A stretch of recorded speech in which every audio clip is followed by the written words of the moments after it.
सबल नाम का एक व्यक्ति था। वह अपने जीवन से बड़ा निराश था। उसकी निराशा का कारण यह था कि वह अभी तक कुछ नहीं करता था। उसके घर वाले उसे दूसरों का उदाहरण देकर ताने मारते थे कि वह सब तो कामयाब हो गए और तू यहीं का यहीं है। जब भी वह कहीं बाहर जाता तो लोग उससे पूछते कि तुम क्या कर रहे हो, और उसे यह कहने में बहुत शर्म महसूस होती कि वह अभी कुछ नहीं कर रहा बल्कि कुछ करने की कोशिश कर रहा है। धीरे धीरे उसने लोगों से मुंह छिपाना शुरू कर दिया। उसका दुख इतना बड़ा था कि उसको लगता कि वह धरती पर बोझ है और उसके बस में कुछ भी नहीं है। वह कुछ नहीं कर सकता तो वह जीकर क्या करेगा। उसे मर जाना चाहिए। वह अकेले में बैठकर रोता और भगवान को दोष देता। एक दिन उसने नगर में गुरु को देखा जो दुख के ऊपर अपना प्रवचन दे रहे थे। गुरु ने कहा, दुख एक गुरु की तरह होता है जो आपको जीवन के बारे में समझाता है और बताता है कि यह आपको सही से जीने का तरीका देता है। आप चाहें तो दुख रूपी गुरु से जीवन जीना सीख सकते हैं और या फिर दुख में डूबकर बैठकर रो सकते हैं। सबल भी यह बातें सुन रहा था। उसने गुरु से कहा, दुख कुछ सिखाकर नहीं जाता बल्कि पीड़ा देकर जाता है। दुख की पीड़ा अनंत होती है। ऐसा लगता है कि इसके बाद कुछ नहीं मिलने वाला, कुछ नहीं होने वाला। मृत्यु भी उसके सामने कम लगती है। गुरु ने कहा, क्या दुख है तुम्हें? सबल ने अपनी सारी परेशानी गुरु को बताई और कहा, क्या मेरे दुख का आपके पास कोई समाधान है? गुरु मुस्कुराए और गुरु ने कहा, जब तुम्हारे जीवन में असली दुख आए तब मेरे पास आना, मैं उसका समाधान अवश्य करूँगा। यह कहकर गुरु वहाँ से चले गए। सबल ने सोचा, क्या मेरा दुख असली नहीं है? क्या यह दुख जो मैं झेल रहा हूँ दुख नहीं है? कोई भी मेरे दिल को नहीं समझता, घर वाले भी नहीं समझते तो गुरु क्या समझेंगे। अपने दुखों से परेशान होकर सबल ने एक निर्णय लिया कि वह कुछ करके दिखाएगा। उसने छोटा सा व्यापार आरंभ किया। उसे उसके व्यापार में सफलता नहीं मिल रही थी, पर उसके घर वाले बहुत खुश थे कि वह कुछ तो करने का प्रयास कर रहा है। धीरे धीरे उसे सफलता मिलने लगी और फिर धीरे धीरे सफलता ने रफ्तार पकड़ ली। वह 2 वर्ष के भीतर ही एक बड़ा व्यापारी बन गया। अब सबल के आसपास काफ़ी लोग थे जो उसे पसंद करते थे, उसकी चिंता करते थे और उसके कार्यों में उसकी सराहना करते थे, प्रशंसा करते थे। उसके माता पिता भी अपने बेटे की प्रशंसा करते थक नहीं रहे थे। उसके मित्रों की संख्या भी दिन प्रतिदिन बढ़ती जा रही थी। अब वह बहुत खुश था।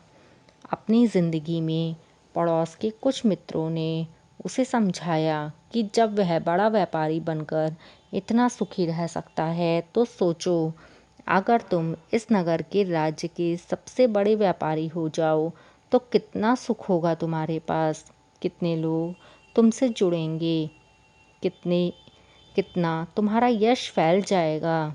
स्वयं राजा भी तुम्हारी तारीफ करेंगे और ज़रूरत पड़ने पर तुमसे ही धन उधार लेंगे। यह बात सबल के मन में बैठ गई। वह अब और अधिक प्रयास करने लगा, लेकिन यह सब उसे बहुत जल्दी चाहिए था। ज़्यादा समय वह इसमें बर्बाद नहीं करना चाहता था। इसलिए उसने ऐसे कार्य किए जो उचित नहीं थे। उसने बहुत बड़ी मात्रा में धन उधार लिया।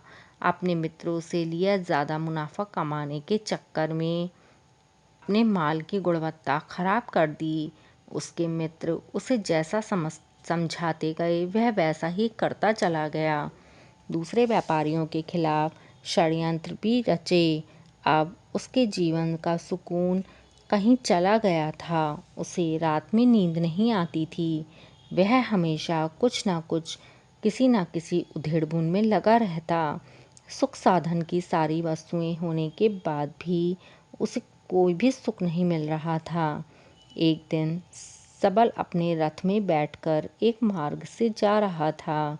रास्ते में उसने एक गुरु का आश्रम देखा। वह गुरु के पास पहुंचा और उसने कहा, गुरुदेव, आपने कहा था ना कि असली दुख हो तो मेरे पास आना। मेरे जीवन में बहुत दुख है, मैं रात को सो नहीं पाता। सबल ने गुरु को सारी बात बताई। गुरु ने कहा, जब तुम पहली बार मिले थे तब भी तुम किसी दुख में थे। उस दुख से तुमने क्या सीखा? सबल ने कहा, मैंने सीखा कि सोचने मात्र से कुछ नहीं होता। अपनी सोच को साकार करने के लिए कर्म करना पड़ता है और केवल कर्म करने से कुछ नहीं होता। कर्म को अंतिम पड़ाव तक ले जाना आवश्यक होता है। चाहे रास्ते में कितनी भी बाधाएं आएं, कितनी भी निराशाएं आएं, चाहे ऐसा क्यों न लगे कि अब कुछ नहीं होगा, तब भी यह मानकर कि जो कार्य मैं कर रहा हूँ इसमें सफल होकर ही रहूँगा। कर्म करना चाहिए।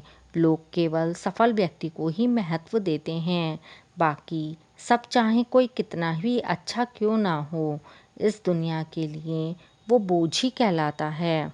गुरु मुस्कुराए और बोले, जब तुम्हारे जीवन में असली दुख आए तब मेरे पास आना, मैं उनका समाधान अवश्य करूँगा। सबल ने गुरु को एक घड़ा भेंट किया जो सोने के सिक्कों से भरा था। घड़े को देख गुरु ने कहा, इस घड़े को वहाँ उस पेड़ के नीचे गड्ढा खोदकर दबा दो, यह मेरे किसी काम का नहीं। सबल ने ऐसा ही किया और वहाँ से चला गया। धीरे धीरे सबल को व्यापार में घाटा होने लगा। उसकी धन संपदा धीरे धीरे घटने लगी और एक समय ऐसा आया जब उसके ऊपर बहुत कर्जा हो गया। अब वह बहुत ही परेशान था, पर फिर भी वह निश्चित था क्योंकि कर्जा उसके मित्रों द्वारा ही उसे दिया गया था। वह सोचता था कि उसके मित्र बुरे समय में उसका साथ अवश्य देंगे, पर ऐसा कुछ भी नहीं हुआ। सबसे पहले मित्रों ने ही अपना उधार धन उससे मांगना शुरू कर दिया। ना देने पर उसे जान से मारने की धमकी भी दी। उसके शुभचिंतक, उसके चाहने वाले सब उससे दूर हो गए। उसके पिता उसे अपनी गलतियों को गिनवाने लगे। उसकी सारी संपत्ति नीलाम हो गई। उसके पास कुछ नहीं बच। उसने अपने पिता से सहायता मांगी। पिता ने कहा, मेरे पास यह थोड़ी सी ही संपत्ति है, अगर मैं तुम्हें यह दे दूं तो मैं तुम्हारी माँ को कहाँ रखूँगा। हमारा आखिरी सहारा यही संपत्ति है। उसके जीवन में बहुत गहरा दुख था। उसके आसपास कोई भी ऐसा नहीं था जो उसे संभाल सके। लोगों से मिले इस धोखे की वजह से वह टूट गया था। लगता था जीने का कोई मतलब नहीं, मृत्यु ही एकमात्र सहारा है। वह मरने के लिए एक नदी की तरफ जा रहा था। तभी रास्ते में उसे याद आया कि गुरु ने कहा था, जब उसके जीवन में असली दुख आए तब वह उनके पास आए और वह उसके दुख का समाधान करेंगे। सबल गुरु के पास गया और उसने गुरु को सारी बात बताई और कहा कि मेरे दुख का समाधान कीजिए गुरुदेव। गुरुदेव गुरु ने कहा, जब तुम्हारे जीवन में असली दुख आए तब मेरे पास आना, मैं उसका समाधान अवश्य करूँगा। सबल ने कहा, असली दुख क्या होता है गुरुदेव? क्या अब तक मेरे जीवन में जो घट रहा है क्या वह दुख नहीं है? गुरु ने कहा, पहले यह बताओ कि तुमने अपने इस दुख से क्या सीखा। सबल ने कहा, जो लोग तुम्हारी तरक्की के साथ, तुम्हारी सफलता के साथ तुम्हारे साथ आए हैं वह तुम्हें धोखा देंगे, क्योंकि तुम्हारे बुरे समय में वह तुम्हारे साथ नहीं रहेंगे बल्कि तुम्हारा फ़ायदा उठाएंगे। भरोसा केवल उन्हीं लोगों पर करना चाहिए जो तुम्हारे बुरे समय में, असफलता के समय में तुम्हारे साथ खड़े हों, और ऐसे लोग बहुत ही कम देखने को मिलते हैं। जिन्हें मिलते हैं वह उन्हें उनकी हमेशा कद्र करनी चाहिए। कभी किसी के खिलाफ षड्यंत्र नहीं करना चाहिए। ईमानदारी और धैर्य के साथ काम करना चाहिए। लालच नहीं करना चाहिए। गुरु ने कहा, पेड़ के नीचे गड्ढा खोदकर घड़ा निकाल लो जिसमें सोने के सिक्के हैं। सबल ने ऐसा ही किया और गुरुदेव ने फिर उससे कहा, जब तुम्हें असली दुख हो तब आना। सबल ने गुरु को प्रणाम किया और धन्यवाद दिया। घड़ा लेकर वह वहाँ से चला गया। उस धन से उसने दोबारा व्यापार शुरू किया और अब वह छोटा सा व्यापारी बनकर भी खुश था और ईमानदारी से काम करते करते वह एक बड़ा व्यापारी भी बन गया। हालांकि इसमें उसे कुछ समय लगा, लेकिन अब वह खुश था। उसका जीवन खुशियों से भरा था। लेकिन आप कितने ही अच्छे हों, कितना ही अच्छा काम करते हो, दान करते हो, पुण्य करते हो, लोगों की मदद करते हो, जीवन में सबके दुख आता है। तो सबल के जीवन में भी दुख आया। उसके माता पिता की मृत्यु हो गई। वह दोनों एक ही दिन मृत्यु को प्राप्त हो गए। सबल अपने माता पिता से बहुत प्रेम करता था, इसलिए उसे बहुत गहरा आघात लगा। वह उन्हें शमशान ले गया। वहाँ पर उनकी अंतिम क्रिया की गई। सबल ने उन्हें चिता में जलते हुए देखा। उसका मन बेचैन हो गया। उसके मन में हजारों सवाल खड़े हो गए। वह घर वापस आया और अपने माता पिता की संपत्ति को देखने लगा, जिसके लिए वह हमेशा लड़ते रहते थे। आज वह लावारिस पड़ी थी। उसकी देखरेख करने वाले, उसके लिए लड़ने वाले सब चले गए। उसके पिता ने जो भी इकट्ठा किया वह सब यहीं रखा था। कुछ दिन पहले वह अपनी संपत्ति के लिए किसी से लड़ने के लिए भी तैयार थे, पर आज नहीं। उसका मन बहुत बेचैन हो रहा था। लग रहा था जैसे कुछ खाली है, कुछ अकेलापन है, कुछ डर है, कुछ तो है जो समझ में नहीं आ रहा। इसलिए वह गुरु के पास पहुंचा। गुरु ने सबल को देखते ही कहा, क्या कोई दुख है? सबल ने कहा, जीवन में वैसे तो कोई दुख नहीं गुरुदेव, सब ठीक है, सब सुख है। पर आज मेरे माता पिता की मृत्यु हो गई और मेरा मन बहुत दुखी है। गुरु ने कहा, इसमें दुखी होने वाली क्या बात है? एक दिन सभी के प्रियजनों को मर जाना है। कोई भी यहाँ जीवित ना रहा और ना कोई रहेगा। तुम भी एक दिन मर जाओगे। हो सकता है कल ही, या कहो आज, तो अभी भी मर सकते हो। सबल ने कहा, गुरुदेव आप यह क्या कह रहे हैं? मैं भी मर जाऊंगा, पर अभी तो मैं जवान हूँ। गुरु ने कहा, प्यारे, इस भ्रम में तो सभी जीते हैं कि मृत्यु बूढ़ों को आती है, जबकि समय आने पर जवान भी मर जाते हैं, बच्चे मर जाते हैं। मृत्यु का किसी की उम्र से कोई लेना देना नहीं है। गुरु के मुख से यह बातें सुन सबल वहाँ से चुपचाप चला गया, पर उसका मन जैसे अब बेचैन हो गया था। वह कुछ खालीपन महसूस कर रहा था। दिन रात वह अपने बारे में सोचता रहता कि यह क्या कर रहा है, वह क्या है, क्यों है, कैसे है, हम क्या हैं, हम क्या करने आए हैं, क्या बस चीज़ों का उपभोग करना है और मर जाना है? उसे कोई जवाब नहीं मिल रहा था और उसका दुख बढ़ता ही जा रहा था। कुछ दिन बाद वह वापस अपने गुरु के पास पहुंचा और गुरु को सारी बात बताई। गुरु मुस्कुराए और गुरु ने कहा, आज पहली बार तुम्हारे जीवन में असली दुख उत्पन्न हुआ है।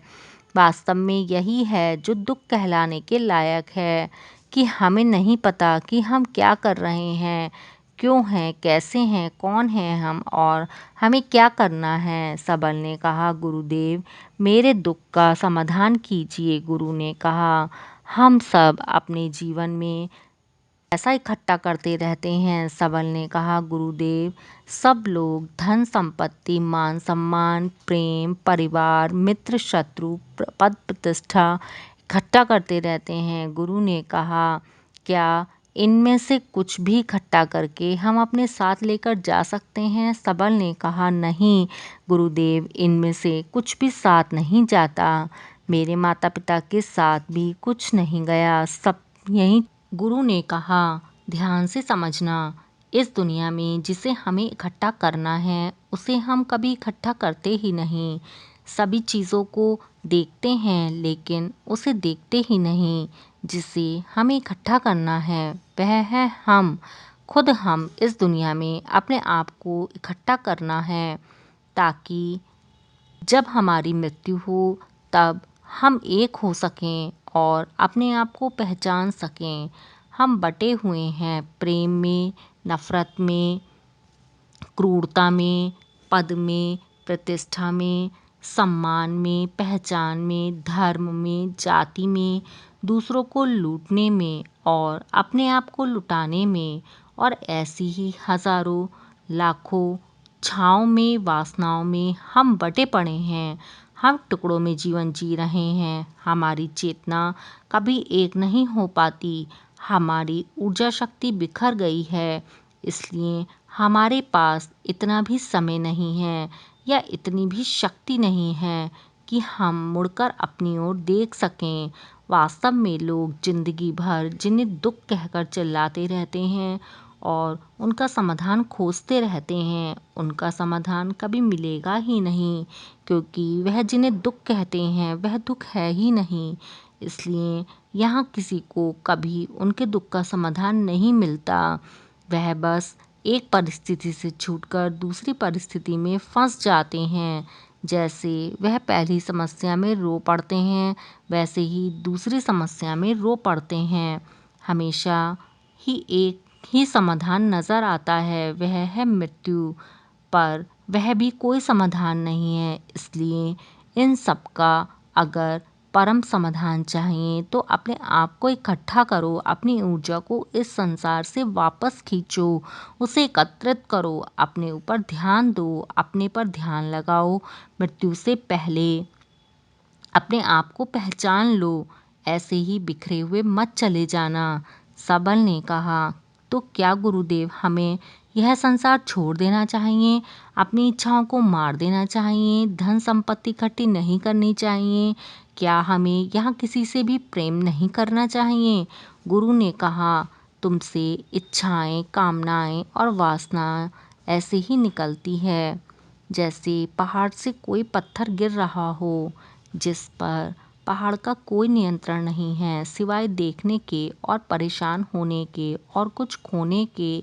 जब तुम एकत्रित हो जाते हो तब तुम जो भी करते हो सब नियंत्रण में रहता है।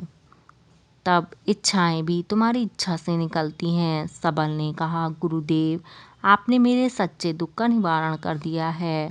आपका बहुत बहुत धन्यवाद। अब मैं अपने आप को एकत्रित करूँगा गुरुदेव। मानव शरीर में बहुत ऊर्जा है, बहुत शक्ति है, पर यह बेकार की चीज़ों में बटकर रह